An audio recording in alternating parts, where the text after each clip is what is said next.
বিদায়ী 2023-24 অর্থ বছরে বাংলাদেশ ব্যাংক মোট 40,000 কোটি টাকা মুনাফা করেছে। তবে নিট বা প্রকৃত মুনাফা হয়েছে 15,100 কোটি টাকা।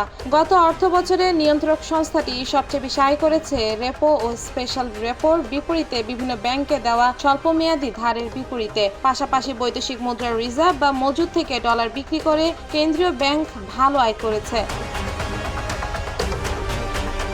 বাংলাদেশ ব্যাংকের পরিচালনা পর্ষদে বৈঠকে গত অর্থ বছরের আর্থিক হিসাব বিবরণী অনুমোদন করা হয়। কেন্দ্রীয় ব্যাংকের সভাকক্ষে গভর্নর আহসান এইচ মনসুরের সভাপতিত্বে অনুষ্ঠিত এই বৈঠকে সংস্থাটির পরিচালকেরা উপস্থিত ছিলেন। সভায় কেন্দ্রীয় ব্যাংকের কর্মকর্তাদের 5.5 মাসের মূল বেতনের সমান লভ্যাংশ দেওয়ার সিদ্ধান্ত হয়েছে।